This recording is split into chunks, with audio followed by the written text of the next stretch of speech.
Welcome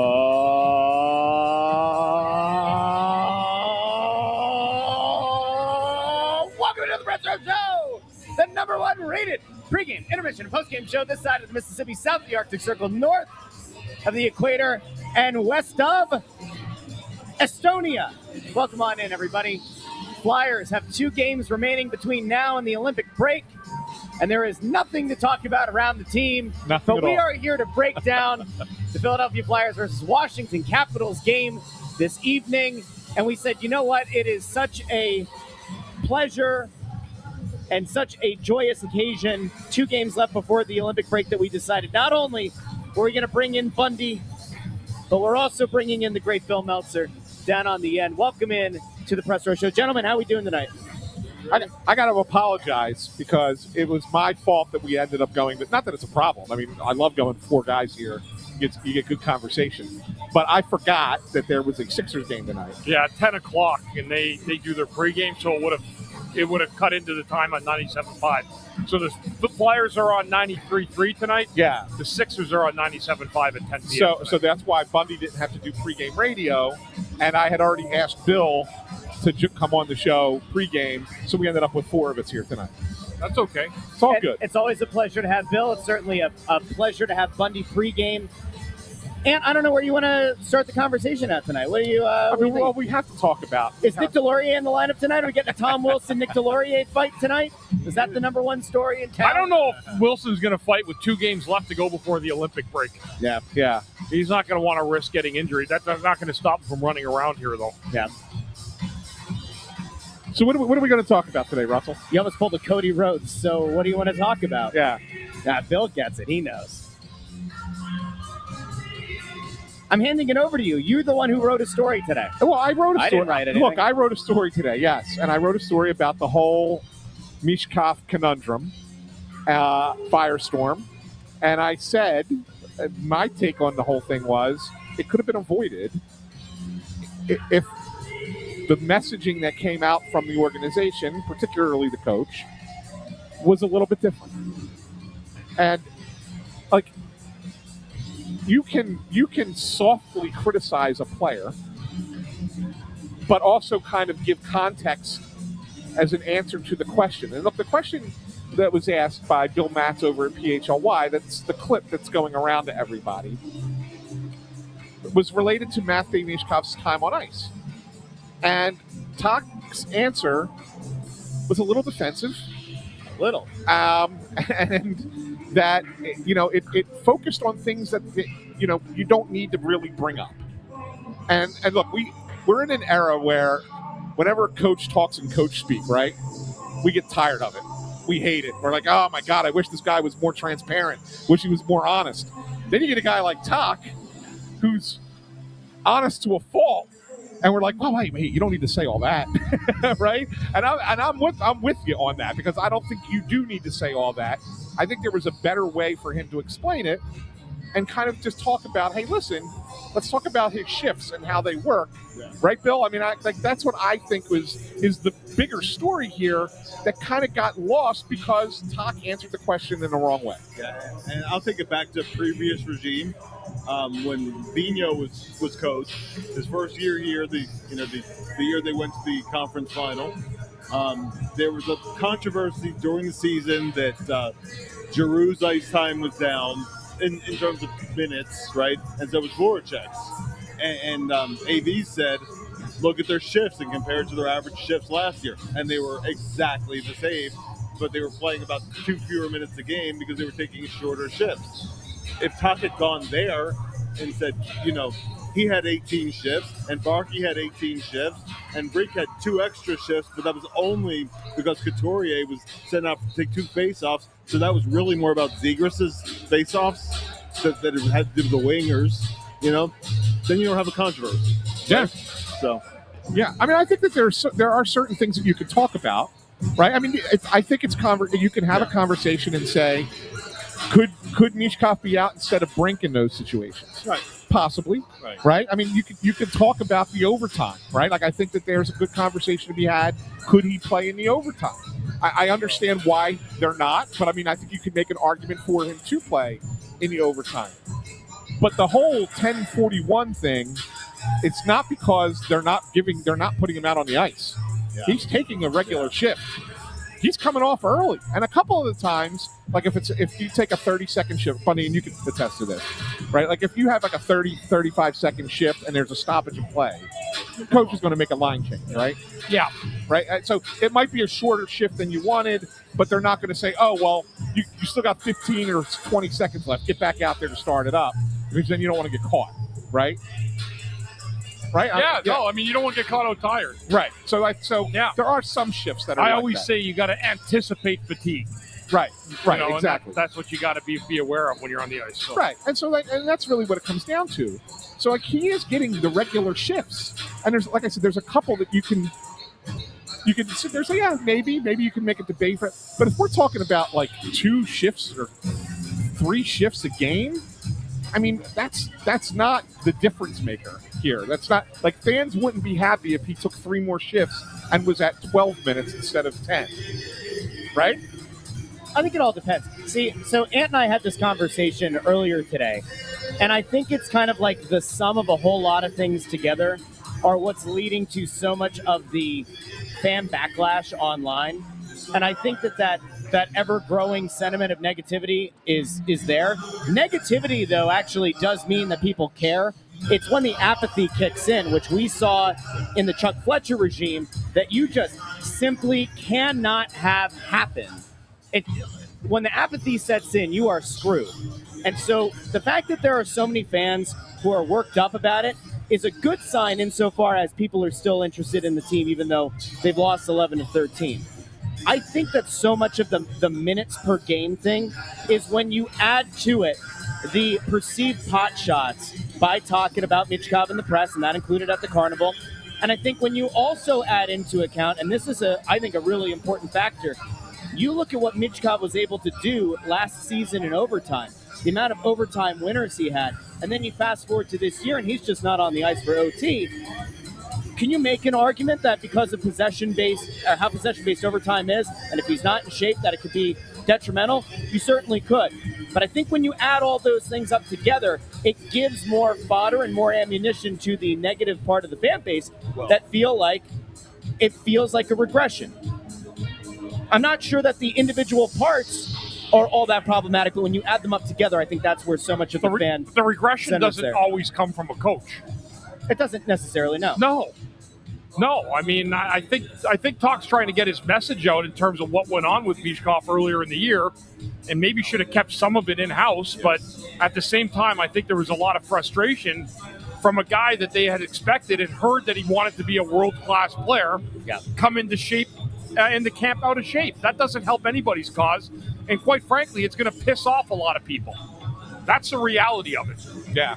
By the way, just Russ is getting ready here. Can I ask a question, though, really quick? Go ahead. I'm just going to announce Danny Briere is holding a press conference in about 7 minutes. Okay, so we'll let you hit to that. Yeah, so I'll go Russ over, is going to go over. When I bring we'll it up, stream I'll bring it up on the stream, and then you guys will be able to hear it, too. So we'll be able to hear it. Bill, and go. I don't know if you're going to want to head over there, too, or not, but Yeah, I'll have it. Do you want to head over to that, too? I'll head over in a couple minutes. Okay. Yeah. So you know, Bundy, I think that it's a totally fair thing about coming into camp out of shape, and, like, it'll piss you off, and if you're a coach, and I think even if you're a teammate, and you have somebody who, you know, is being relied on, and I think a lot of the guys in this locker room, right, at the beginning of the year, they wanted to see that this kid who really gave a lot of hope last year and looked like he was going to be a really good player.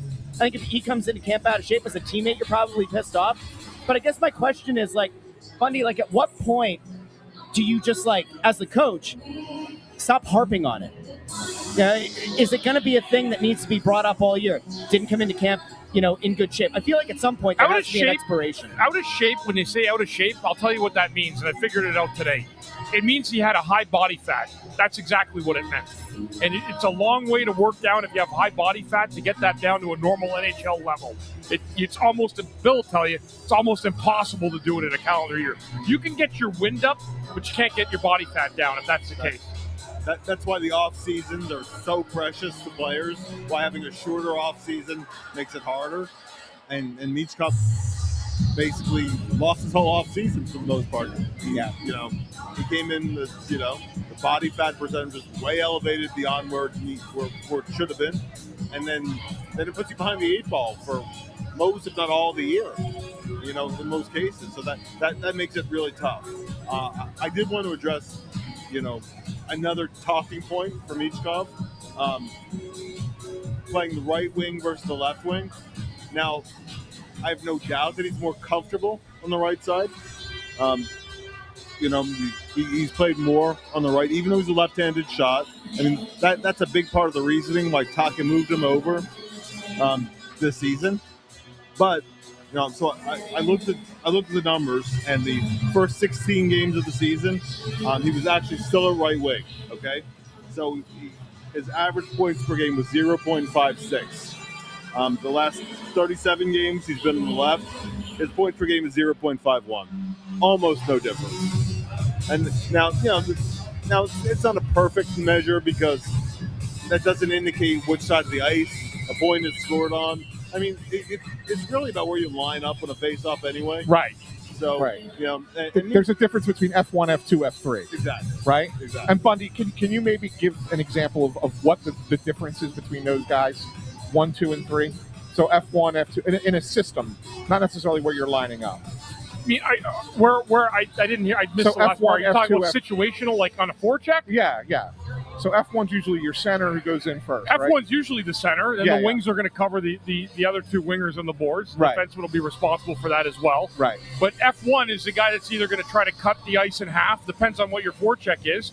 He's going to try to angle the defender with the puck to try to force him to make a play. Right. And then F2 is going to slide down if it comes to the other half boards to cover that pass or that rim. Right. And the same thing goes for the other way, and the 2 defensemen will stay loose behind them. Right. And it doesn't particularly matter which side of the ice. No, it doesn't. Right? I mean, in terms of being on like the right side or the left side, it doesn't make a difference no matter what you are. Right. That's just more that's more for how you line up. Right. Exactly. Right. Yeah. Okay. Right. Yeah. Exactly.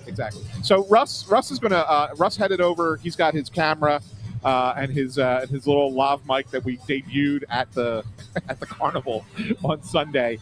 So we are going to stream this live. What do you suppose the context is? It's going to be all about Michkov. It's the whole thing, and I'm pretty sure you're gonna. When you heard Elliot Friedman this morning, I don't know if you heard it, but on his 32 Thoughts podcast, said, we're putting out the Danny Briere bat signal, which was kind of ridiculous, but nevertheless, he said it, and that he said that the message is probably going to be when Danny comes out, that he's the only one who can say, hey, we're going to leave all of this behind us, and we're starting over with Matt between the team and Michkov. Right. We're at day 1 here, or day 0 is what he said, and that we show us going forward, and anything going forward now is on the player, and it's not necessarily like hey, we're bad mouthing the player or anything like that. So I that's what Elliot said.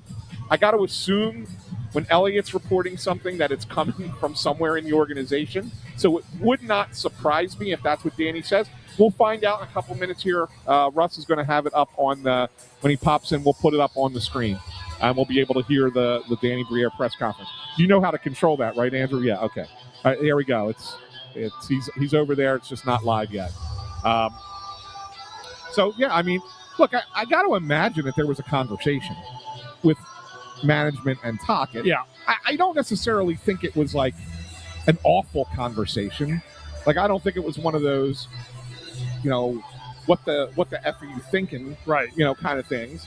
I think it's just more of, hey, understanding, like, just know where we're at and then know what the temperature is around the team. Yeah. When you say things. Yeah. That's all I think it really is, right? I don't think his job's in jeopardy or anything like that, right? I just think it's that was probably the conversation that was had. So we'll see what Danny has to say. We'll respond to it. So can you see what's going on, Andrew? Yeah. So we'll know. You'll give us a sign there when it's ready. Oh, there it is. I can see it too now. Like I'm seeing a lot of feet. Seeing a lot of feet. There we go. All the media's feet. Here's while we're waiting. Here's a question from Rob Ski, super chat. Thanks very much for the super chat. Bundy, do players really care what is said in the media by the head coach, or is it more in-house? No, players care because the message goes out, and everybody nowadays, they're all following Twitter, they're all reading the papers, they're all listening to podcasts and whatnot. So yeah, it does have an implication for sure when a coach says something, especially something that would be perceived as negative about a player. That would wear on the player for sure. Yeah. I think there's some guys that wouldn't give a crap either. They'd just be like, whatever, I don't care. You were one of those guys. You know what? A little bit, but not a lot. Like I didn't like it either. I didn't like being but you had a good disposition about yourself. I did. I mean, what was I going to do? Right? Like you can't.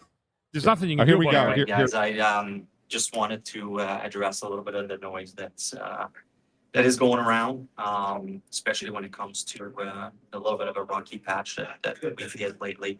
I know it's upset a lot of people, but it's just the reality of a team growing.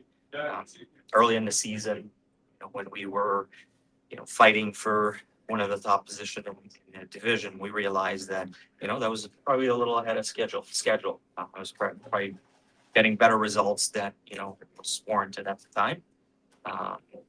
What's happened now, the way we've been playing lately, and what's happening.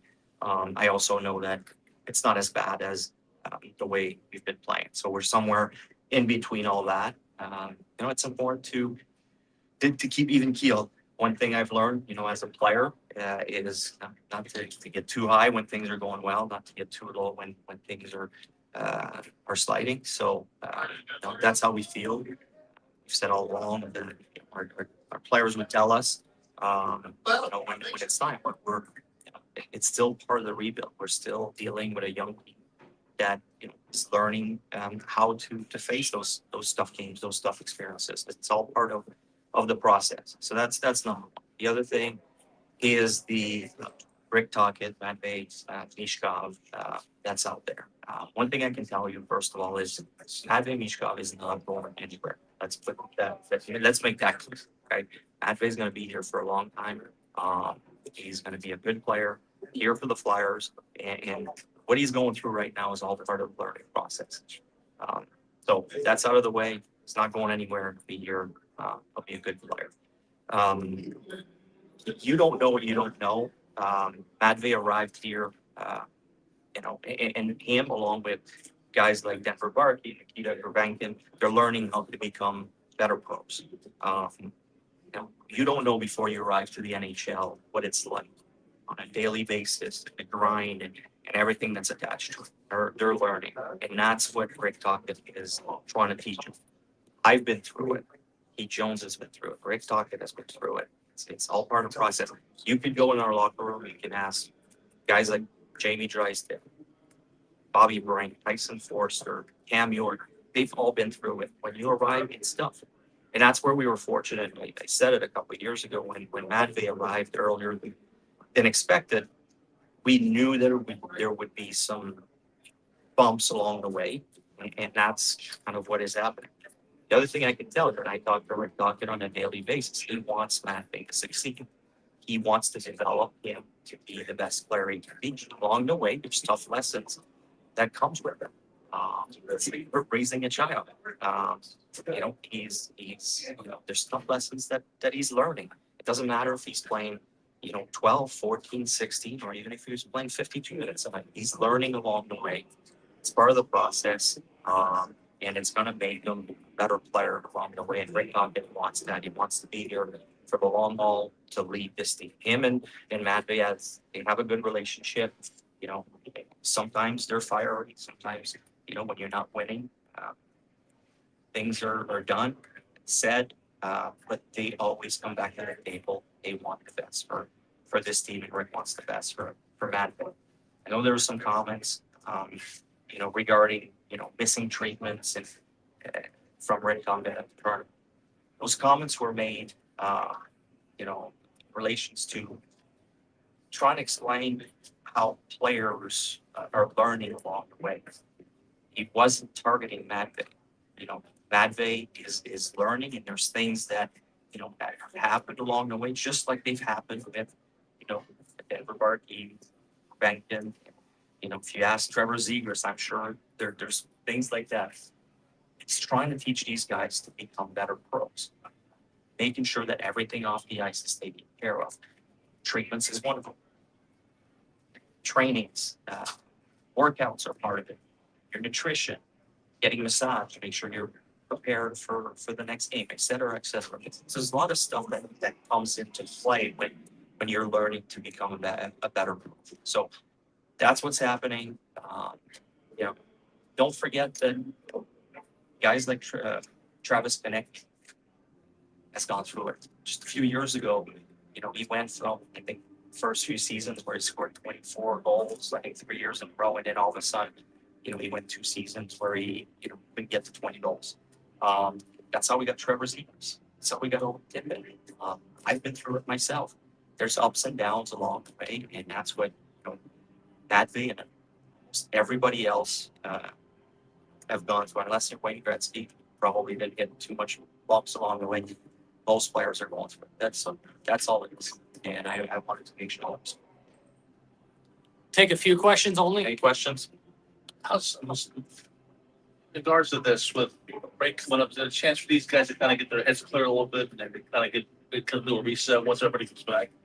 Well, hopefully. I mean, I don't want to go and look too far ahead. I hope we find a way to maybe get a couple wins, this week going into the break. And the guys could feel even better about themselves going into the break and realize that, okay, we rest up and we're ready to go. And when we come back, I don't want to toss those 2 games, even though we're in a tough funk. I'd like to see us battle and find a way to win those last 2 games. Danny, how would you evaluate the way the organization has helped Mishkov assimilate to life in North America in the last 2 years? Well, we're trying to do everything we can to help him out. I'm not going to go into details. I think that would be fair to him, but we've provided everything that can help him to become the player he can be, and that along the way is what I was just talking about, things that we're teaching him to become the best pro. And one thing I know about Matthew is how driven he is, and he wants to be the best player he can be. He admitted himself that he wasn't the best physical condition coming in. It's going to be tough to catch up. Now he's in better shape than he was when he arrived this season. Fortunately, everybody is in better shape than they were in training camp. So it's really tough for him to catch up with the amount of games that we have, the amount of travel that we have. It's just tough for him to catch up in season. He's going to do that in the off season. It's a good lesson for him.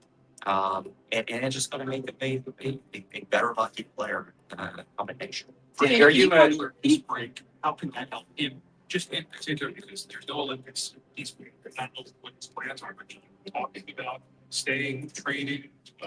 I mean, we have, and I think he will. But you don't have 3 months. You have about 2 weeks. So I know he will try to, and he said it himself. But it's a short amount of time. I don't know if he'll be able to complete the whole year at this point. Can you maybe comment? Because he said of the article, Those are always discussions that we always have. That's part of the rebuild, right? As everybody's aware that we're trying to build a team that's going to be good and contend for Stanley Cups down the road, not just to make one appearance in the playoffs and miss out the following year. We're trying to create a team here that's going to be good for years to come. So that's going to be actually. With regards to the relationship between Mafe and Carter, is there any concern that maybe Mafe didn't make the best first impression, and then he might not be able to overcome that with Rick over the long term? Well, if you mean that showed up, he was in the best physical condition, if that's true. And Matt was the first one to admit it, but Rick knows how important he is to the future of this organization. He wants to make it work. The coaching staff probably spend more time with him, trying to help him out. So there's no problem with the relationship there. It's when you win, everybody's happy. When you lose and you don't score goals, obviously guys get a little tested. But I don't see any issues between the two. They are both very critical of themselves, and they have both have that inner drive. I play with Rick Dockett. I see how Matvey is. They're both very driven individual. They want the best for the team. One or two more? What do you hear comments? Is that more like it's a hard learning process to escape that we're in a situation where you have to learn what's not feels like inside months. You know what? We've never hit anywhere. We've been up front with our fans. We have nothing to hide. So I don't have a problem with that. She's been up front. You know, that's why I'm talking here. We have nothing to hide. The message has been clear from the get-go. What we're trying to do, what kind of direction we have taken in the last 2 years as far as being in the rebuild. It's really important that we don't change course along the way. That's why it's important to stay in, good times, bad times, and try to keep it sane. And we don't deflect from the goal of building a In December, Last one. Matt Vane talked about thinking about training here next summer. Are you guys going to let him stay? We hope so. Yeah, he said that, and we hope that's true. Again, being around Matt Vane the last few years, I know how driven he is. So I have no worry, about the future. But I think this is just the hiccup what happened this year. I'm really excited to see. Look. You look at what he did last year. I don't think myself included. I didn't see that coming. I didn't expect Matt Vick to come in and score 26 goals, over 60 points last year as a teenager to start the season. I think it raised the expectation, obviously. But what happened this year is just a little hiccup. It's part of the learning process. I really believe it's going to make a better player, a better pro all around for the rest of his career. Thanks, Danny. Thanks, guys. All right, we're back. So there it was, Bundy, Danny Brière's. I think we're too low now, Andrew. I think our mics are too low. Yeah. So that was Danny Brière's press conference. I'm not surprised by what he said. No. I think he gave the answers that they probably should have given in advance. Yeah. Right. Yeah.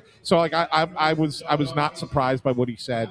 And it is what it is. And if for fans, if they want to believe what he said, fine. If they don't want to believe what he said, fine. Right. But I'm almost to the side. If I were doing that, I would have probably not done it myself. I wouldn't have said anything. What Brière did tonight? Yeah, I would have just said, you know what? You just ignored it? Let people manifest whatever they want in their heads. I know the truth. We know the truth. Right. And nothing else matters. I mean, that's just my take on it. Initial take. There's not been a lot of thought process going into that. Yeah. Just me on the spot thinking like that. I think that there was a thought at one point today that they might not say anything. Right. So when I got that text message, at the beginning of the pregame show, I was actually a little surprised that they were doing it. Yeah. At that time. Yeah. I was a little bit surprised. I thought that they might give it another day, see how the game goes tonight, and then if they needed to address it tomorrow, they address it at Voorhees at practice. Unfortunately, there's so much toxicity right now that there's going to be some people are going to be totally against him talking. Yeah. Like that's what the crazy part about. Yeah. It is. Well, He's trying to justify it. This was a smart thing to do. You thought it was good? I respectfully disagree with Bundy, and I'll tell you why. I swear to God, the first thing that happened when I walked in the building tonight is somebody came up to me that we all know that is not associated with the organization. It was a fan, a concerned fan maybe. Yeah. Said, they're going to move Michkov, aren't they? First thing that was said, not hi, hello, how are you? They're going to move him, aren't they? So I think that and I said, of course not. But I do think that there is something to be said for Danny getting out and saying, he's here for the long haul. We are not moving him. He's part of the future. I think it kind of nips some of that in the bud. Now, whether or not people believe it or not, to Ant's point, it'll vary by person. I think it was a smart thing to do. That's fine. That's fine. And I would also note that, I don't feed the trolls. I know, but we had a lot of people asking us, why wasn't Danny on your show? Why wasn't he on the other show? He went on the radio. He did. There were people who seemed to feel like, were they hiding Danny Briere at the Carnival, and I don't think that's what was happening. Not but at I all. do think it's good that he was out. I think it is an important thing that your GM does come out and say something. Yeah, and thanks to Andrew Fawcett for his super chat where he says he would have been wrong either way. Yeah. Yeah, That's my point. That's your point, Bundy, right? I would rather be wrong, not saying anything, than have people troll me for trying to say the right thing and rectifying the situation, or at least in his eyes, what he saw and what they need to see more of as they go down the road. I do think that for a front office, though, that has largely tried to be transparent with the fans, maybe a little bit more so than some prior regimes. I mean, if that is kind of your calling card, then doing something like that tonight is kind of in line with what they've been trying to, whether you agree that it's successful or not, that they've been trying to project since taking over. I had a conversation earlier tonight with someone who works for the team, not an executive, but someone who works for the team. And I said, to be fair, Briere is one of the most accessible general managers in sports. Yeah, he's great. In sports, not just in hockey, not just in Philadelphia, like in sports. GMs don't talk all that often. Think about if you're an Eagles fan, how often does Howie Roseman talk? Not a lot. Right? If you're a Phillies fan, how often does Dave Dombrowski talk? He's not even the GM. Well, I know he's the president, but he said enough this year. He did. But I'm saying he doesn't talk that often is my point. Yeah. Briere talks regularly. Yeah. Right? Like, I mean, so he's more accessible than most general managers. So in that regard, maybe it's, you're right there, Russ. Maybe it is kind of like it sticks with the, this is their MO, this is how they operate, and that's how he does it. I think it's also worth noting, because there were some follow-up, and I don't know how clear the audio was or how loud it was. It was really good for a while until you moved your arm got tired. I didn't have a choice. There was some shuffling going on around me that I couldn't avoid, and I didn't want to get me too'd by having to get closer to some people who were in front of me, so sorry. Yeah, that was when the audio started to be a little less. There were some questions just kind of around the rebuild timeline, and it was a lot of stuff that Danny kind of offered up on his own. Yeah. But I think the other thing is like reiterating that the same thing that Jonesy said to us on our show. They're not looking at just trying to make a run to just have a playoff berth and then miss the playoffs again next year. They're trying to build a cup contender. That is in lockstep with what Jonesy said on our show. And I think also if you are looking from the very skeptical, cynical lens that a lot of people are right now, it should be a little bit refreshing. That is not a GM who sounds like he's willing to mortgage any of their picks or assets to go out and try to get a bottom six forward in here to, quote unquote, stop the bleeding. If you're a longer term person and you want to see the team end up with a better draft pick, I think in a way you probably heard something there that gives you a little bit of confidence that they're not trying to just push chips in for a fake playoff run. That's how I interpreted it. Yeah. Bundy, by the way, did you prepare 3 keys for this game? I lost you. I don't hear you. Did you prepare? I don't hear anything anymore. Did you prepare 3 keys for the game? I got some. Yeah. Yeah. Why don't you give us the 3 keys? I'm not hearing him at all. I'm working now I do. Yeah. It was your plug. I plug you in, Bundy. Yeah, I'll do these quick, and then we got to do our picks. Yes. Flyers at Caps, keys to the game. Scoring first. The Flyers have been chasing too many games, especially of late again, where they've fallen back out of favor in the games where they haven't scored first. They need to play with the lead. Tonight would be a good time to do that. Number 2, attack the middle. Best scoring chances happen when you attack the middle of the ice. The Flyers have done it at times where it's been successful, and then there's times where they stop doing it, and there's been a reduction in production from the team because of that. And the third thing tonight, guys, the Flyers come out fast. The Caps played last night. They had a victory over the Islanders, finding early energy to gain the upper hand against the Capitals tonight. They're also starting their backup goaltender tonight. Yes. So that would be another reason the Flyers need to have a good start all around tonight. All right, picks. I agree with everything Bundy said. Unfortunately, I don't think it's going to be enough. I think that what we're likely looking at here tonight is the Flyers come out with a little bit of energy. I don't know if it's going to be enough.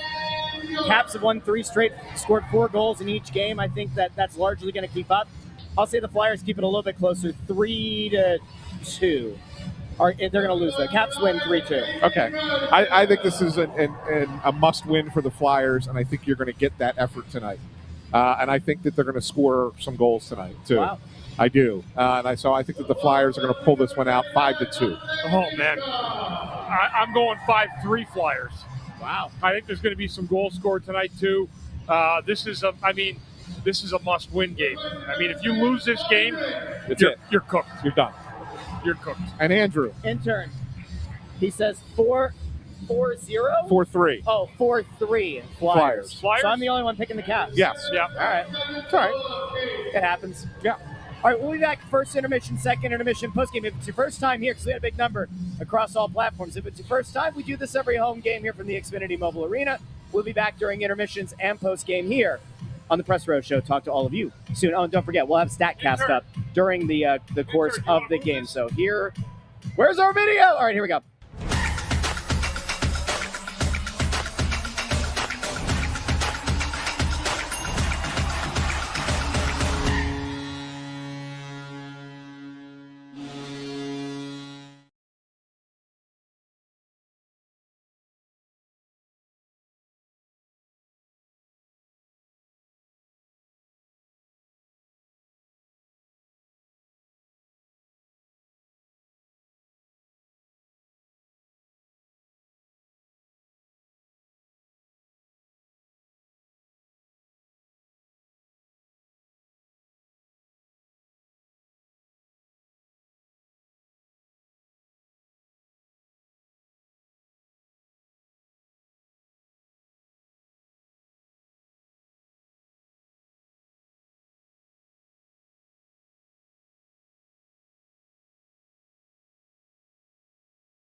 do this now? Do you normally do this?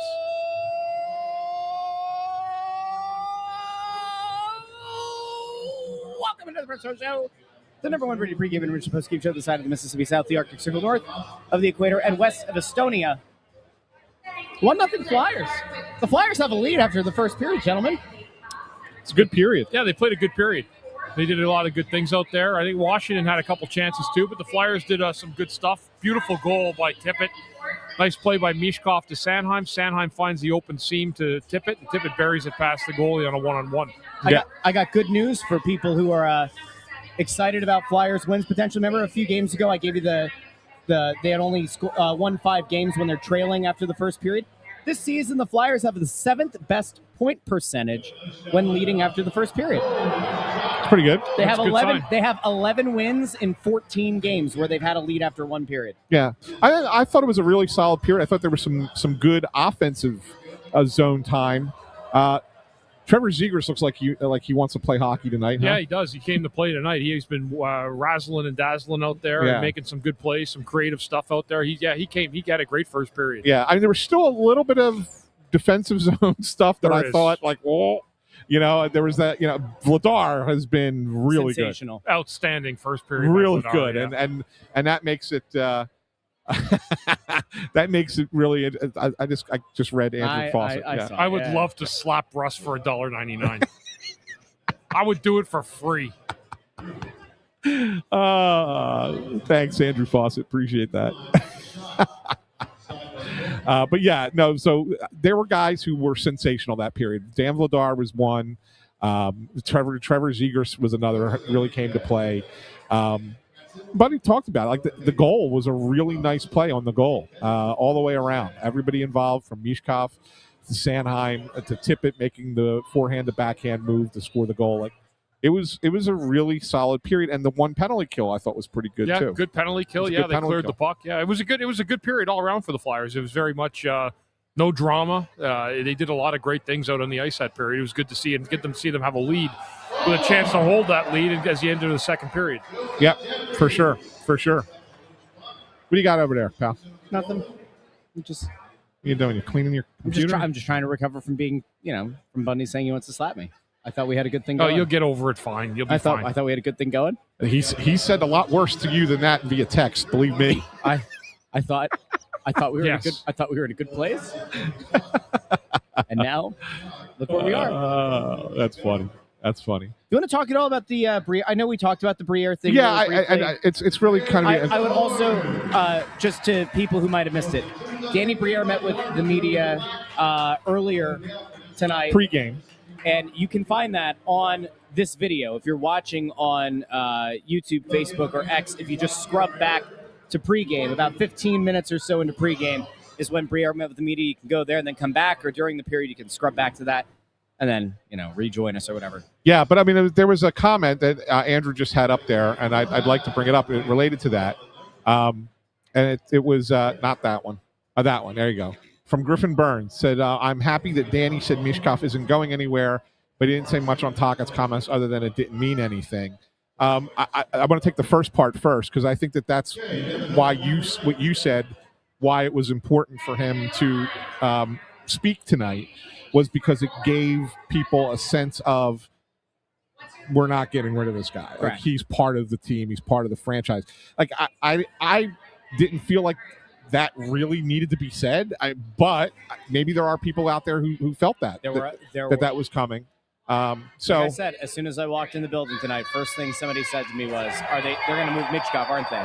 So I think it was smart for him to get ahead of it. I think it's also a very good thing that, make of it what you will. I heard you and Bundy talking about this after Danny spoke, but, the players are cognizant of what's being said about them, about the team.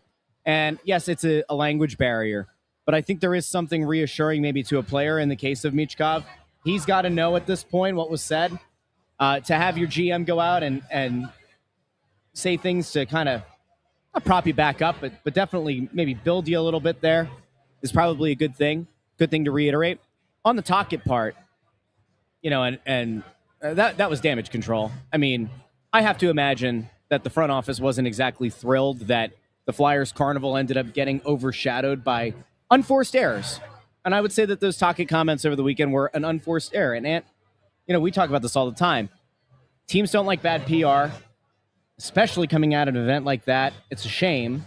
And also, it was unforced. Because that that kind of question is going to be asked. Yeah, but he's similar. old school, and he's going to say what's on his mind, right? Like Anthony said beforehand, there's some coaches where they don't say anything the whole year, and everybody gets pissed off because they don't. And then someone finally says something that he feels is truthful, and one of the reasons for whatever the predicament they're in, and everybody hates it for it after.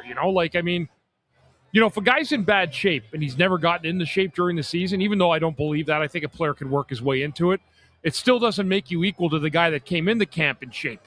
Like, they're not going to put you that guy's going to get the priority because they came in, they were prepared for the season. And I think from that standpoint, it was disappointing for Talk because I know how hard a worker he was as a player.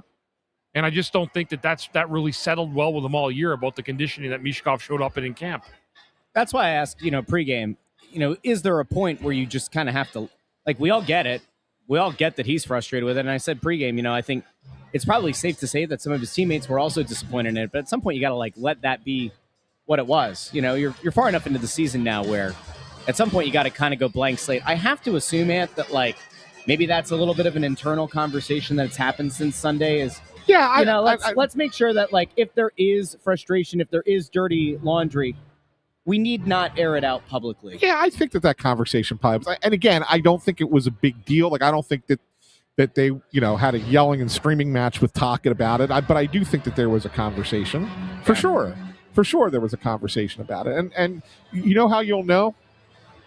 The next few times that Toc has to talk about Michkov, how he answers the questions. Yeah. You'll know. Yeah, we'll see. You'll know. You'll see. Right? Yeah. If he still comes out and he's the same way he always was, well, then maybe that conversation did not happen. But if he doesn't, if he's more measured, then that conversation did happen. But I think it's nothing more than a slap on the wrist. I don't think that there's anything more to it than that, nor should anybody think that there's more to it than that. Last thing I have on this, and then we should get into breaking down this and then get to intern Andrew's stat of the night. You know what I noticed they haven't talked about? And I talked about this on my show yesterday. You know what I noticed? Remember when all this was going down in the beginning of the season? The team floated out this idea that Michkov had an ankle injury. Remember that? Yeah. You're like, that's interesting, because you would have thought that would have come up at some point. It didn't. In all of the months that have followed and all the discourse that's followed, we're still talking about the coming in out of shape, but we're not talking about the ankle injury that was kind of floated out there. And it makes you maybe wonder, was somebody trying to do damage control? Was it not that serious? I don't know. It's just... No, I think it's kind of weird. I think there was probably some kind of really minor ankle thing that maybe they're trying to run cover for him. No, what I'm saying is that happens, and maybe that could have stopped him from working out for a few days, right? Yeah. But it doesn't. It wasn't something that should have derailed an entire summer. And I think that's kind of what, it was kind of like, okay, let's see where we're at. Let's put this out there now, and then see maybe he comes in and can play, and then all of a sudden you're a month into the season and everybody can see that he's struggling. It's like, well, we can't use that as an excuse anymore. That can't be the excuse anymore. Yeah, we'll see. So, all right, let's go over to intern Andrew for his stat of the night. I've been told that he's got a good one. I already know what it is, but we're gonna give it up to him. Intern Andrew's here. He works hard.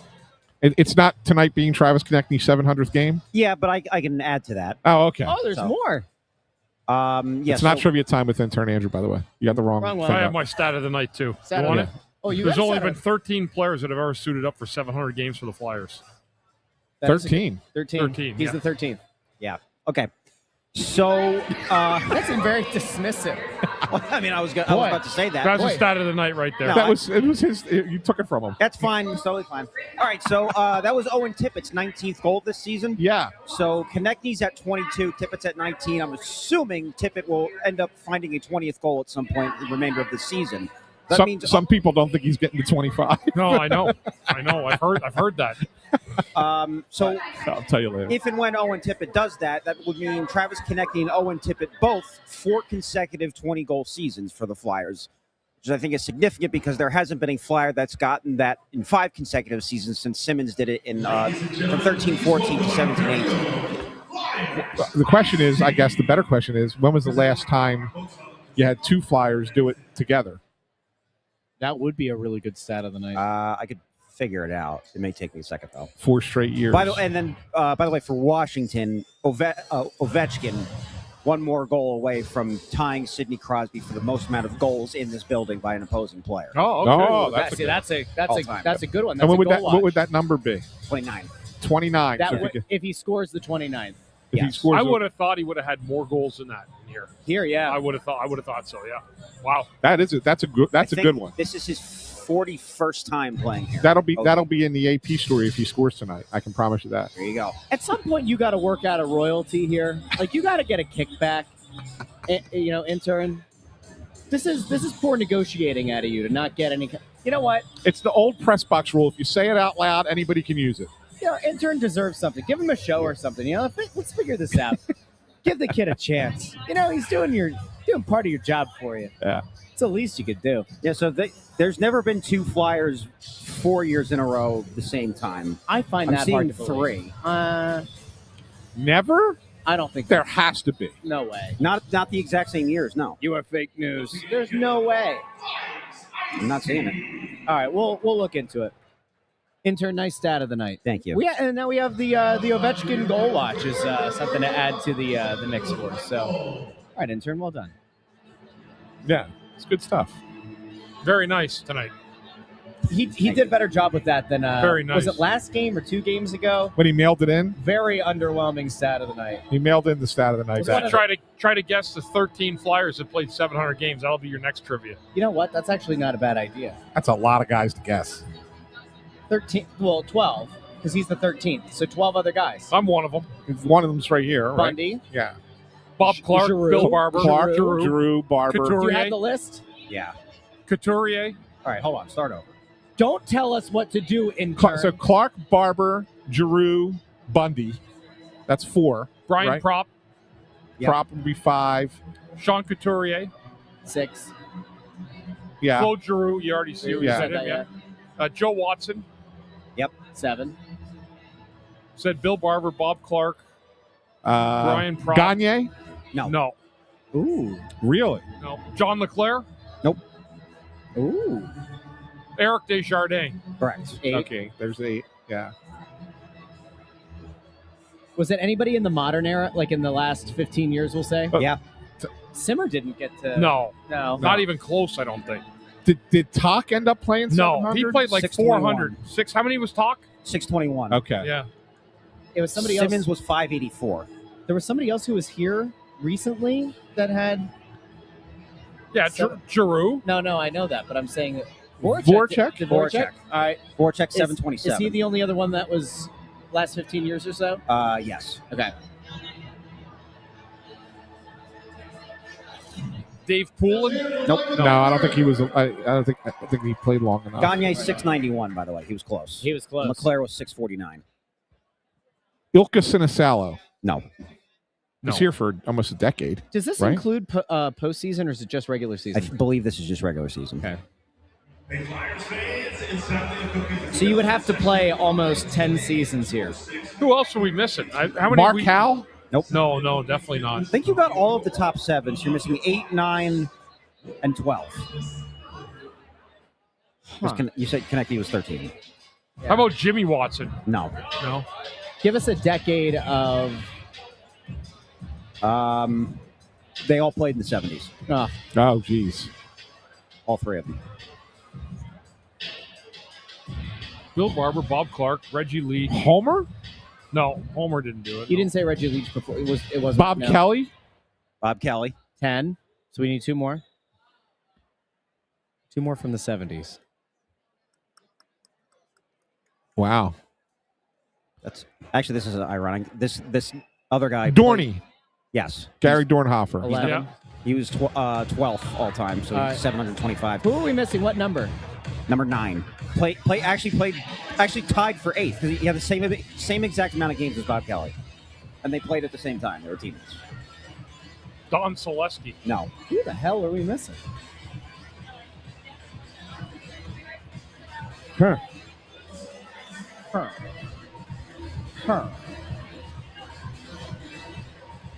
Do we wave the white flag? No, he didn't play that many games. Yeah. I'll throw one out that I see in the comments over there. Rick McLeish. McLeish. Is it McLeish? Yeah, McLeish was. Yeah. Okay. All right. Good job, guys. Good. That was good. That was a good one. I mean, it ended up turning into trivia time in a way. Yeah. So we'll have a second trivia in the second intermission. So There we go. All right. yeah, good. Good stuff.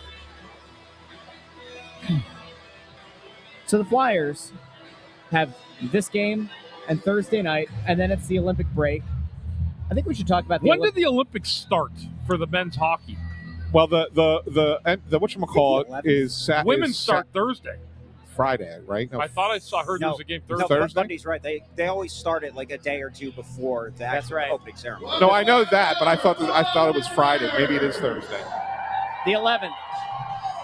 The 11th is the first men's Slovakia game. versus Finland. 10:40 a.m. So you go Slovakia, Finland, and then on the same day is Sweden versus Italy. And then on the 12th, you've got Switzerland and France, followed by Czech Republic and Canada. And then after that, same day, you've got Germany versus Denmark, Latvia versus the U.S. There you go. There you go. There's your first 6 games of the men's tournament. I'm going to be curious to see if the ice is actually. No.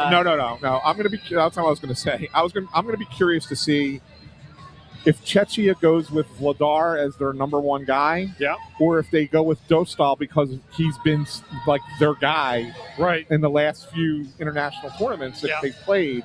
Even though Dostal hasn't had as good a year as Vladar has. Yeah, it'll be interesting to see what they do. Yeah. Well, I know one thing, Vladar's got a great mask already. We saw that. Yeah. That's right. Franny Drummond, we saw that one. It was debuted on our show. Debuted on the show on Sunday. By the way, we got to give a shout out here to Jason. Says, highlight of the carnival for us was the Darth Vladar shirts. I assume this is Jason, who we saw late in the festivities at the carnival. Him and I think it was his son that had Darth Vladar shirts. Darth Vladar shirts. It's on. awesome. They were rocking it. And apparently they were rocking them when they met Vladar, so that's pretty cool. Oh, that's cool. Yeah. That's cool. Yeah. Cool stuff. All right, we got 15 seconds. Do you want to talk about anything else for 15 seconds, Bundy? Nope. No. I think you can wrap it up there. We'll be Russell. back second intermission and post-game here on the Press Row Show. Do us a favor if you haven't done so already. Like the video, share the video, and subscribe on YouTube and on your favorite podcast app. We'll talk to all of you in the second intermission here on the Press Row Show.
Welcome into the Press Row Show, the number one rated pregame, intermission, and postgame show this side of the Mississippi. South of the Arctic Circle, north of the equator, and west of Georgia, the country, not the state. Oh, I thought you just did one for the whole. I usually do, but I thought I'd mix it up a little bit. Mix it up, throw us off. Yeah. Yeah, all right. Where did All in the Family happen? What town was that in? New York, right? Was it New York? Is that where it's based? Why did I think it was more Midwest? Where was All in the Family? You're off the. You are like. Yeah, you're right. In Queens. Yeah, you're In like the off the Astoria rails neighborhood. before we even start.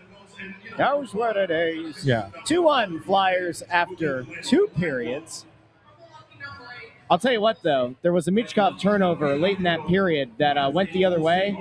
Vladar sprawled out with everything he had. Puck went wide of the net. It could have been a very uncomfortable end of the period there. But the Flyers do have a lead, a 1-goal lead going into the third period. Gentlemen, I don't know if you felt like this. There felt like there was action that period. It just felt like the period took a long time to play out. Russ is acting like this is the first time he's been in a game in the Xfinity Mobile It's been Arena. happening all year, but usually it feels long because the action's not there. You know what? It actually was a fast-moving period because it's only 8:46. Yeah. So the third period will start by 9, right around 9, which is really rare here. Yeah. So who's getting stretchered off in the third to get us out of here at 10 o'clock? Wrong. That's just wrong. That's What? just wrong. Hey, by the way, it was a. I thought the last, say, 6 or 7 minutes of that period, Flyers got really scrambly. Yeah, they did. They did. Really scrambly. Yeah, the game should be tied. Yeah, actually, the Flyers should probably have a 3-2 lead right now. Yeah. Bobby Brink misses that, hits the crossbar on the breakaway. Yeah. And then the last play there where Wilson moved it over, I don't know who he passed it to, but that was a wide open net. Either you got hooked or just missed the net. So Yeah. But they were it got a little bit scrambly about the last 6-7 minutes, no doubt. Yeah. I have good news. What's that? Remember I gave you the good news about when the Flyers lead after 1 period? Yeah. They have had 18 occurrences this season where they've led after 2 periods. They have 15 wins and 3 overtime losses. So they they've have not lost lost in in regulation. regulation There you after go. leading after 2 periods. Just jinxed it. So good job to the Flyers. Russ just jinxed it. They're Bundy. getting at least 1 point tonight, boys. That's what we've learned tonight. You just jinxed it. We're done. No, I didn't. I didn't jinx it. I actually want to look at the flip side of it, though. When trailing after period 2, let's see where Washington comes in. Washington, when trailing after 2 periods, 3 wins, 3 overtime losses, 15 regulation losses. So it's, So probably it's on about the what Flyers' side. That's on by both percentages. ends. Yeah. So there you go. Interesting. Do we go over to intern first? What do you want to do?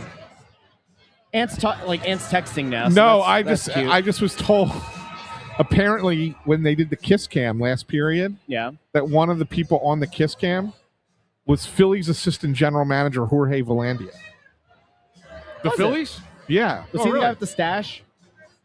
No, Jorge. Well, I mean, maybe he's had one in the past. There's a guy who had a very impressive mustache. No, Jorge Volandia is assistant general manager. He usually does a lot of the international scouting. He deals with a lot of the international scouting for them. Okay. He's the guy when Alvarado came back that they had him translate instead of the actual translator. Okay. Yeah. The kiss cam was awkward tonight. I got to tell you. Can I just make a pitch to the city of brotherly love that when you end up on kiss cam, not asking for anything inappropriate, can we actually act like you want to kiss the person you're here at the game with? I mean, it was some awkward smooches on the kiss cam tonight. You know? Ant over here, I think, Andrew, correct me if I'm wrong. I'm pretty sure I heard Ant during the kiss cam say, slip a little tongue. That's what he said. Yeah, right. I mean, I didn't hear that. he yelled it. That's I right. couldn't believe it. It's unbelievable. That came out of my mouth, Yep. of all people. Well, nothing was out of anybody's mouth. I'll tell you, though, it was like weird little pecks. I don't know. It's a kiss cam. Show a little passion. Are we missing that much passion in this world? Just a little bit. You know? That's what it's all about. Intern Andrew, if you ever end up on the kiss cam, you have your choice. With the 3 of you? You all right there, Russell? I want to go home. All right, let's go out to the aforementioned intern Andrew for his trivia time. Of course, this is the point of the show where people lose their minds, and Anthony SanFilippo gets accused of cheating. All the time. I'm actually going to prevent Ant from cheating right here. Here we go. Go right ahead. We're going to switch this over so he doesn't see the comments. Now, he can see them on the screen over there, but we will get rid of that. All right, so, intern, you had a really nice stat of the night that then turned into trivia time. So hopefully your trivia time is up to snuff. We'll see. Hit us with it. All right, so you and Bundy both missed it last game, but I said that for this last little 3-game homestand, do an Olympic trivia instead of Flyers versus whoever trivia. So this is Olympics? Olympic question number 2. I did pretty good with Olympic question number 1. You got it right away, basically. Yeah. Okay, so 2014, the group stage, United States beat Russia in the shootout, and because of the way that international rules are, 3 different players have to shoot in the first 3 rounds, and then everything after that, you can keep going to the same person over and over again, which is what the United States did. TJ Oshie ended up going 4 for 6 in that shootout, including the winner in the 8th round. Uh-huh. So who were the other 2 guys that shot for the United States in that shootout? Zach Parise. No. No? Okay. That was the first thing that came out of my head right there. Well, he scored the tying goal against Canada. Was the right? Blackhawk one of them? No. Patrick Kane? No. No.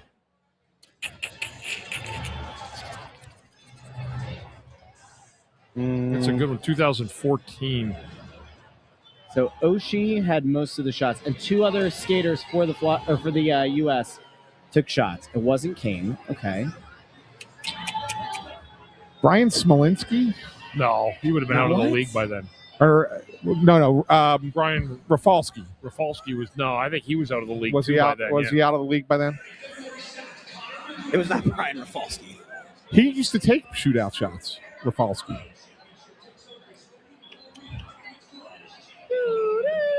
I have no idea. This is a tough question. Give us a hint. Can you tell us the team? Anybody still playing? One of those guys? Actually, yes, one is, yes. One guy is still playing. Yes. Give us a team. The time I believe he was on the Maple Leafs. Leafs player. And he's still playing Phil now? Kessel? No. And he's still playing now? Correct, yeah. And he was on the Leafs in 2014? Yes. Holy cow. Double check that. Very interesting, that is. Because he moved around a lot in the league. Was JVR on that? JVR wasn't on that team, was he? No. James Harden-Reeves is correct. What's that? Took a shootout in the Olympics? Yeah. He went second, got stopped, obviously. But Oh yeah, my God, he I went can't second. believe they used that? him in the shootout. Heck yeah, buddy. Get the hell out of here. Yeah, he was on the Maple Leafs. Yeah. Heck yeah. All right, so JVR. Can you give us the team of the other guy? Sharks. Sharks. Oh, Joe Pavelski. Pavelski went Okay. third. Okay. Yes. That was good. JVR. How about that? JVR. Wow. The hell are they thinking? I know. I can't believe they used him in the shootout. Yeah, I don't know why Patrick Kane didn't get called on. I was surprised. I remember in real time being shocked that he didn't shoot. Yeah. It worked out, though. They won. Good trivia, Andrew. Thank you. Is that rule's still in effect, right? Can you still, like in this Olympics, are you still able to send up a guy as much as you want? Yeah. Does that feel gross? Like, does that feel like a rule that should be changed? I don't like the shootout period. Hockey's a team sport. Like, I don't like a shootout period. Just play until you win the game. Hello? You play to win the game. No, I mean, seriously. I get why they do it in the regular season in the NHL. I don't like it, but I get why they do it because you can't play multiple overtime games, right, in the regular season, kill the players. But in international competition, like, there's no reason for me, in my mind, why you would have a shootout determine, like, a gold medal. I lost an Olympic gold on the shootout. Yeah. Yeah, to Sweden with Forsberg's move there. Yeah. Yeah, entertaining for the fans, but terrible way to end the game. Yeah. It doesn't Especially in a gold medal game. Awful. Well, and it's like, if you want to play the flip side of it, it's like, the only other sport that kind of ends in something similar is soccer, right? Like the World Cup could theoretically be decided on a penalty shootout. It just doesn't feel like it's in the interest of how the game should end. I mean, soccer, like, they could go for hours without scoring a goal. They Is could. the problem. Yeah. Hockey, eventually someone would score. Yeah. If you were Team USA and you had to roll with somebody that's on the team this year, who would be the one that would be the shootout specialist? What's that? Say that one more time. If you're Team USA this year, say you end up in a situation just like that again, and you had to roll a guy out there for a bunch of attempts, who on the US team? Oh, Cole Caulfield for sure. Oh, he's not on the team. Well, they didn't put Zegers on the team either, right? So that Yeah, would but and I know Caulfield's a big difference. There. Yeah, Like, I get it. Man, the Flyers could use a guy like that. Cole Caulfield. who would the U.S. use this year? That's a good question. I'm going to pull up the U.S. roster. All right, let's take a goosey gander.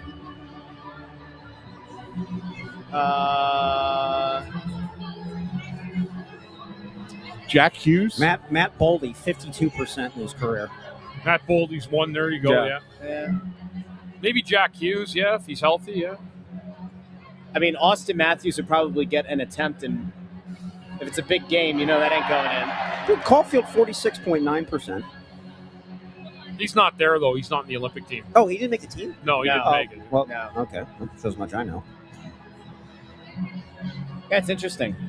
They definitely don't have a bona fide stone cold killer No. if they get to a shootout. Oh, Dylan Larkin's another one. Okay. He's good in shootouts. You could actually go Quinn Hughes. You could. Yeah. Yeah. If you want to go for a defenseman, yeah. Yeah. I mean, he's got the skill to do it. Looking to see really quick. All right, so active players who are going to play for Team USA that are among the highest shootout players right now.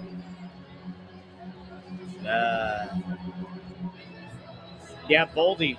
Boldy's got the highest shootout percentage of any active player that's on Team USA, 52.2%, like Intern said. The next highest is... It would have been Caulfield if he had made the team. Man, you're going way far down. Now you're under 50%. Yeah. Wow, so it really, it's Boldy. Boldy's the answer, but holy smokes. How many attempts does he have? Does it say? Yeah, give me a sec. He has... Boldy has had 12 games. All right, so 23 shots, and I believe 8 that he scored. No, that can't be right. That's game-deciding goals. Hold on. Oh, there we go. Sorry. 12 goals in 23 attempts. Yeah, that's pretty decent sample size. Yeah. Guys, you know what I saw a preview for the other day? What's that? They're coming out with a new Youngblood movie. Get out. Yes. Are they remaking the original? They're remaking the original, yeah. Or they're not. With It's Blair Underwood. Like Roadhouse. Remember when they remade Roadhouse? Yeah, so it's another. They're another remaking Youngblood? Yeah, it comes out next month, I think, in March. I have no idea. What young rookie player becomes the Peter Zezel guy? Yeah, I don't know who's going to be in it. Yeah. I have no idea if they're going to use any former NHLers. I just saw a poster for it the other day. Blair Underwood is the star of it. Not Carrie Underwood. No, Blair Underwood. You said you have no idea what we're talking about? Not Mr. Underwood, the guy who gave me a detention in fifth grade. Assistant principal at DHH Lingo Middle School. He gave me. Do you not? Do you know why I got? Do you not know what Youngblood Youngblood is? By the way. Do you know why I got a detention in 5th grade? That's more important than knowing if you know what Youngblood is. Yeah, tea with Miss McGill. No. You don't even know what that means, do you? I have no idea. Have you ever seen Youngblood? I've never seen Youngblood. You got to go watch it. I mean, it's got some great actors in it. Huh? Is Rob Lowe in it? Yes. Yeah. Okay, I've never seen it. It's a great movie. Yeah. Go watch it. It's a cocky movie. The only reason I brought it up is someone mentioned Racky should be on Team USA. Oh, it's great, Andrew. They have a stick fight at the end, and then they drop the sticks. They have a fight. Oh, it's good stuff, man. All right, maybe I'll watch it then. Have you dabbled with heated rivalry at all? No. Intern's trying to get us in trouble. I've not dabbled with it. Intern, did you watch Heated Rivalry? I haven't watched it yet. No. You binged it in a day? I'll give Anthony his trivia here. See if he can get it. We only got a couple minutes. Yeah.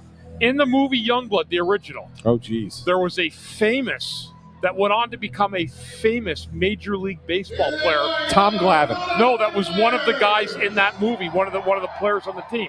And it wasn't Glavine? It was not Tom Glavine. Played for the California Angels. Had a great career. Not that loser, Mike Trout. No, 80s, so you got to be the 80s, right? Close to Trout, though.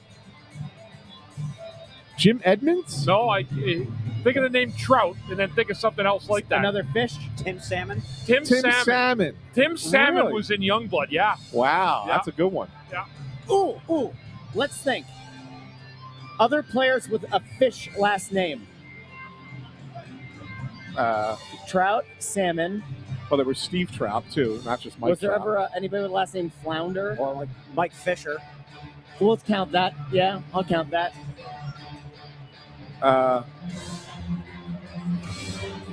Can't imagine anybody had the last name Cod or Haddock.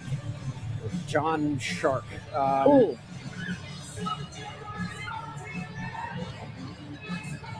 I don't know. Oh, Bass is another one. Bass. Bass. Yeah, a lot of Basses. Lance Bass. Kevin In Bass. sync. I'm in sync. Kevin Bass, the baseball player. You guys can let us know in the comments as we go through the third period. So as we go into the third period, Bundy, next goal Mike wins? Carp. Next goal wins. Next goal wins. Yeah.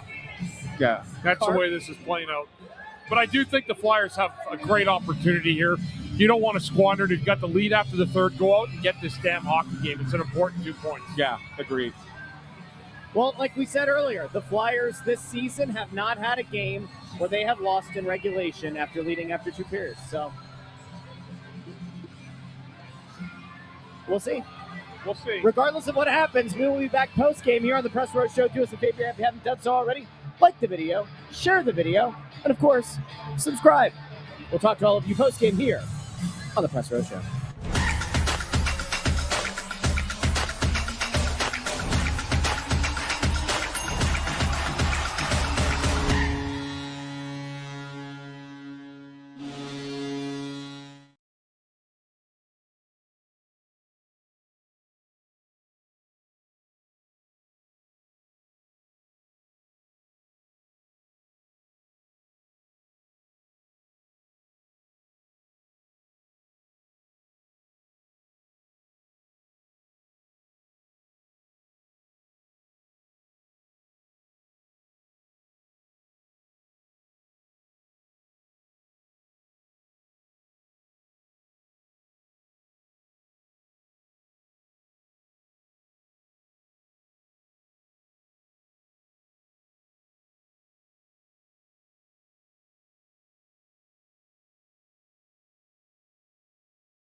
Welcome into the Press Row Show, the number one rated pregame intermission postgame show. This side of the Mississippi, south of the Arctic Circle, north of the equator, and west of Bosnia. Flyers won tonight, 4-2. Have a great night, everybody. Just kidding. All right, we are here. Flyers win 4-2. Rasmus Ristolainen puts it away in the empty net. 4-2, your final score. Anthony's, I guess he's writing something. Bundy, quite the game here. Vladar's got to be first star, right? Has to be. Yes. I don't know how. I don't know if he is or isn't, but he has to be first star. All right, so Tippett got a star. Is Beauvillier, Tippett, and you're has to be. If it's not, then somebody's a criminal for picking these. A smooth criminal? Did they get him yet? Not yet. Tippett just skated out. Let's see. All right, you're number one. First star. Jamie Drysdale. You didn't get Vladar. Yeah, Who picked the stars Who today? the hell picked the stars? I don't know. That is the worst star picking I've ever seen in my life. Well, you could have went with 3 Flyers tonight. Worse since Rob Perrin. I don't know what Rob did, but tonight was bad. That's bad.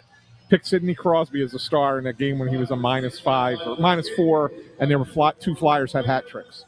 And he picked Crosby as one of them. And did not pick one of R.J. Umberger had a hat trick, did not get a star. Dan Vladar is the only reason that this game wasn't like 3-1, 4-1 after the first period. Yes, correct. I have no idea what this. I have no idea. We got to find out who was picking because that's one of the worst I've ever seen. Who was it, Andrew? Did you They find need out? to be destroyed for that. We need to publicly shame the Yes. star picker. See if you can find out who picked the stars tonight. Yeah, that was bad. Wow. I got to tweet that. Whoever picked the stars tonight. They usually say we didn't hear. Yeah, what it, if did it we? was Meltzer? I know, right? We had Meltzer on pregame. If Meltzer was the one who picked it, then there's no way. Do you think somebody didn't realize that they could pick a goalie for the stars, for the 3 stars? How does Dan Vladar not a star? No, he was not. Not a star at all. What in the world? It was Beauvillier. Beauvillier deserved it. He had a good game. He had a goal and an assist for Washington. I have the game summary from NHL.com. It says 3 stars by : and then it's just blank. Yeah, well, they'll update it. They'll update it a little bit later. All right, it's just not. I'll refresh the page a little keep bit. an eye on that. We need to know who it was. It's not up yet. All right, if you had to guess, no, I'm just kidding. We'll find out though. How does Dan Vladar had a hell of a game? Anyway, Flyers win 4-2. We gave the stat after the second period that the Flyers had not lost a game in regulation all season when leading after 2 periods, and it did, Bundy, feel like at one point there was a pretty decent chance the Caps were getting back into the game, and it felt like, boy, this thing could go sideways. Like they could have gotten their first regulation loss after leading after 2 periods. But the Flyers kind of buckled down. They got the job done, and it was a nice goal to put them up 3-2, and then the empty netter by Risto to ice the game. How meaningful of a win do you think this is in the grand scheme of things, Bundy, especially given all the kind of controversy? Jersey lost. Columbus won. They're ahead of you. The Islanders, they were down 3-2 to the Penguins. I heard the Islanders tied it, right? That game is started a half hour later than the Flyers game. Oh, it did? Okay. Yeah, so it's probably still going. It's 4-3 Pittsburgh. Thanks, buddy. It's 4-3 Pittsburgh right now with just under 9 minutes to play. 4-3 Pitt. Okay. Yeah. Just let's see how the standings went tonight. I don't really mean in the sense of the standings, Bunny. I mean, given all of the attention that was coming into this game that had nothing to do with the on ice product, how big of a win is it for that locker room to kind of shake off and kind of change the narrative around the team a little bit? Yeah, it was good. I think kind of get rid of that salty taste they might have had in their mouth for a couple days. The tough loss to LA, and then just the rut that they've been in. It was a nice 2 points. They did exactly what they're supposed to do. Took advantage of a tired Washington team. Even though the Capitals outshot the Flyers, Flyers found a way to be opportunistic when they had to, and they needed the 2 points. Desperately needed the 2 points, and they got it tonight. Intern, we might need you to verify this stat, but Rob Dog 881 says Flyers haven't lost on a Tuesday. They're 8-0-0. We got to do a little breakdown and find out if that's true. If it is, that's pretty interesting. That would have been good to know before the game. Not that means anything. When I chose the Capitals to win. But I will tell you, I can do it right here. Are you going to do it? You're doing it that way. That would be correct. 8-0-0. 8-0-0 on 8-0-0 Tuesdays. on Tuesdays. Wow. The Flyers are? Yeah, so if the Flyers could just No play way. all of their games on Tuesday, they'd be undefeated this year. They only have 4 Tuesday games left the rest of the year. Well, you could finish 12-0-0, and that's good on them. Yeah. Good on them. 2 in March and 2 in April. How about that? Very interesting. All right, they mentioned it on the broadcast. All right, I was actually pretty hyped for that viewer, like coming up with that stat, and then it came from TV. Huh. All right. So the Flyers are back at it again on Thursday against Ottawa, and then they go off on that 2+ week break for the Olympics. Bundy, I guess a lot of this comes down to trying to build momentum going into that break. You know, we heard Danny Briere before the game. For those who might have missed it, it is available on YouTube, Facebook, and X, and I think I'll have it in the podcast feed as well. Danny met with the media before the game, addressing the Tocchet comments and, you know, reassuring the Flyers faithful that Matvei Michkov is not going anywhere. But in the midst of all that, you know, was asked about the recent form of the team, and he said, listen, we're just trying to see if we can pick up a couple of wins here going into the Olympic break. Yeah. By the way, Michkov 3 more shifts than last game. Wow. And 5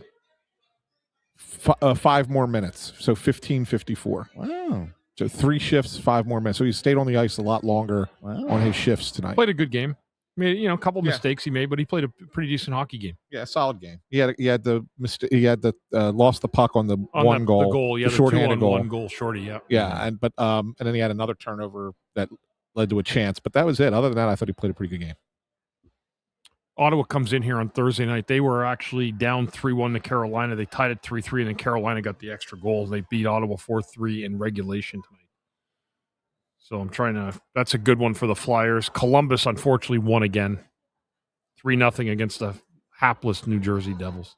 Well, what is the deal with them? They can't score. They're a mess. Who, the Devils? They were supposed to be like – yeah, compared to what they're supposed to be, right? Yeah, a legit team. And you see the Jack Hughes quote? Yeah, I The did. one that was going around? Yeah, about the fans? Yeah. He's like, I don't really care what they think, kind of thing. Saying essentially that, like, there was nothing. What is this? Oh my gosh, that's awful. Saying something to the effect of, like, I don't really have anything to say to the fans. I don't know. Yeah, I don't have anything to say about it or something like that, about Yeah. the fans, you know, talk about the pressure of the team. And yeah. It's interesting. That season, I feel like that season went sideways for them when he had that mystery injury at a team dinner. Remember that? Like, to that point, I think the Devils were kind of going okay. And then he ended up with, like, he had to have surgery on a finger, right? And feels like that's where their season went off. Yeah, he said, quote, I honestly have nothing to say to them about what he would say to the Devils fans who've lost faith in the team this season. Woof. Woof. Yeah. Anyway. I don't know what else there is to say about tonight's game. Well, I mean, no, it was a needed win for them in a lot of ways. Yeah. Like, I mean, there's been a lot of, you know, the temperature got raised very high over the last week. You know, you only got 1 point in 4 games last week. Yeah, that was not good. Then the whole thing with the whole Michkov and the coach, and so there was a lot of temperature raising, and they needed a win to kind of just quell that. Regardless of the standings, regardless of anything else, a win kind of throws some cold water on that stuff. So yeah, it could ramp back up again. I mean, that could rear its ugly head again. But for now, it's stay of execution for this team at least for another couple days. There you go. I mean, if you think about it, this kind of fit the MO for this team, at least in terms of how games played out in the first half of the season. You had Dan Vladar play out of his mind. He played like he did tonight. Yeah. No, that's what I'm saying. Like, tonight's game was essentially like what we saw the entire first half of the season when this team was really rolling. Vladar keeps you in the game. In some ways, maybe kind of sort of wins it for you. How about Carl Grundstrom, too? Grundstrom back in the lineup. Gets back in the lineup, scores a goal. Tocchet said earlier today that he wanted to get Grundstrom back in there for Hathaway. Said that, Grundstrom had a scoring touch earlier this year. He gets in there, makes the most of it. I don't know. I mean, can you take him out after that? I'd imagine he stays in the lineup on Thursday. Yeah, I would think so. Vladar? No, Grunstrom. Oh, Grunstrom, for sure. He scored. Yeah. And there's I'll give him also Tocchet, I think, committed to Emil Andre being back in the lineup on Thursday against Ottawa, so we'll see how that goes. Who do we think will come out? Juleson. Yeah, probably. Yeah. So we'll be back on Thursday. But before then, Tomorrow, we are in Marlton, New Jersey.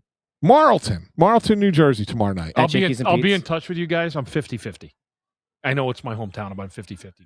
Okay. I'm gonna My throw- daughter has a game at Lehigh, and she's running out of games in her career, Gotcha. so I might want to go to that. Do you remember that video of that reporter standing up and throwing a shoe at George W. Bush's head? Do you remember that? Yes. I'm about to reenact that with you.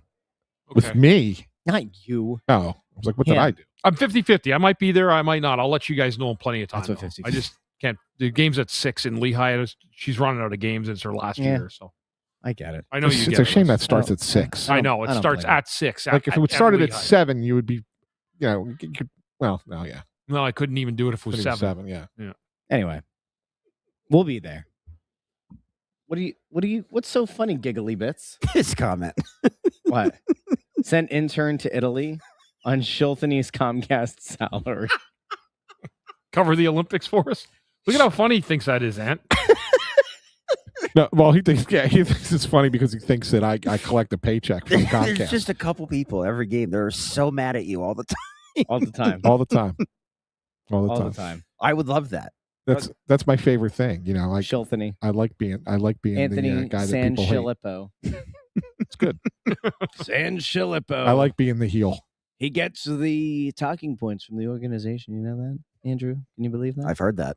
They print them out for him. And they print it in very large font. You've never seen font as big as they give it to Anthony.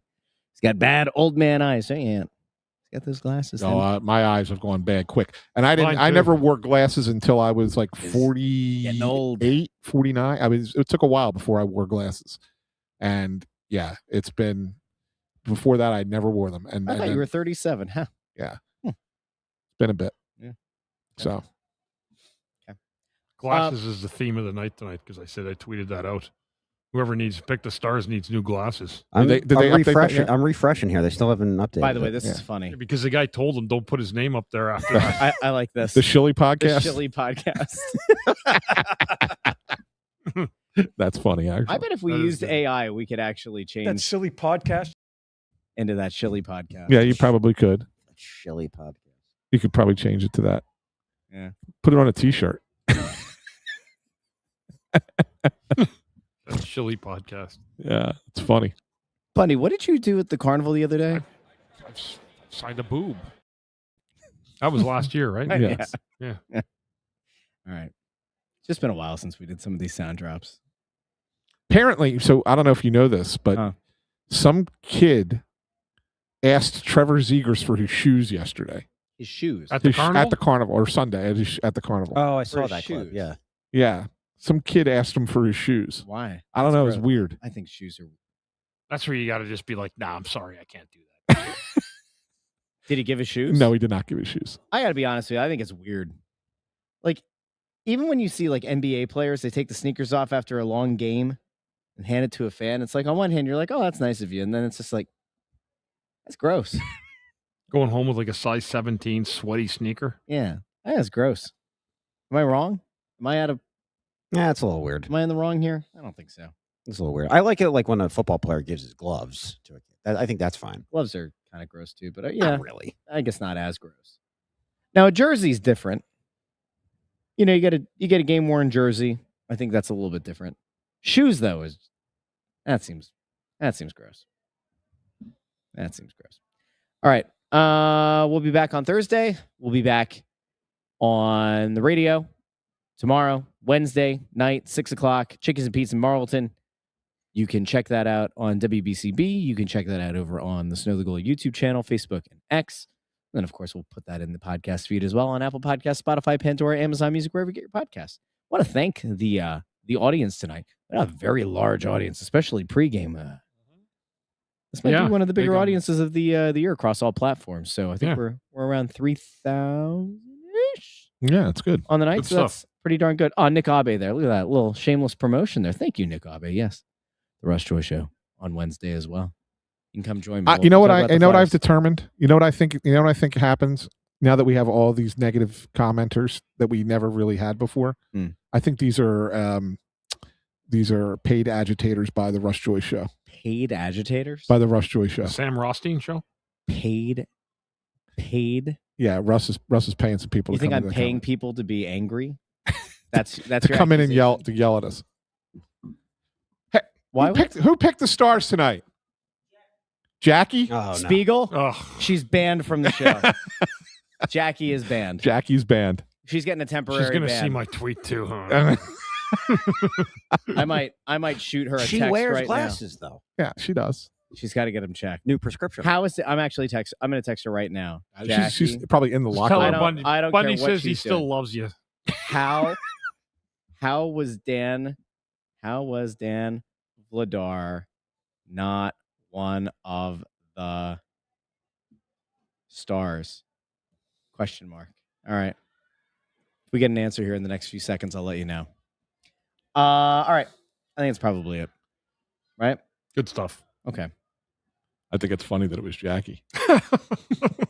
She's going to She's gonna see that tweet. Bundy, too. how bad was the tweet? Hold on. Let me see. I mean, she It wasn't awful. no, Oh, she okay. but she listens. She texted me on Sunday, telling because she was up at Penn State for the outdoor game, and she said, on long drive home from Penn State, so I'm listening to the Snow the Goalie from the carnival. Oh no. So she listens to like our show nonstop, which is hysterical. We still love Jackie. Don't get me wrong. I've made some bad picks in the stars before too. Not that bad, but I've made some bad ones.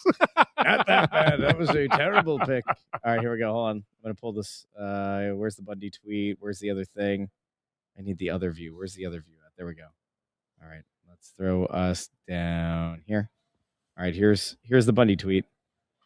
Great win by the Flyers, 4-2. Whoever picked the stars tonight needs new glasses.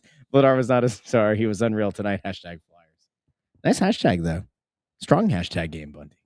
Strong. All right. Oh, well. You know what? You win some, you lose some. And tonight, the Flyers won. After what the Flyers went through, I know Beauvillier had a good night. Tonight's the night you just go right down the ticket. You go Tippett, Drysdale, Vladar. Thank you. Your night's over. Have a good one. Enjoy the victory, fans.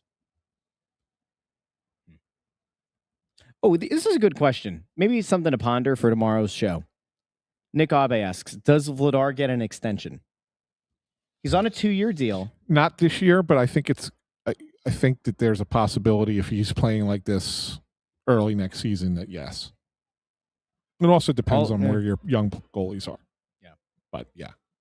Interesting thought. All right.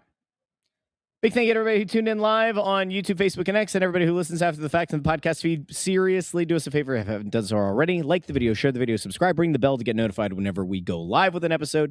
And if you're on a podcast app like Spotify, you can leave a 5-star rating. And if you're on Apple Podcasts, you can leave a 5-star rating and a 5-star review. It helps us out a lot.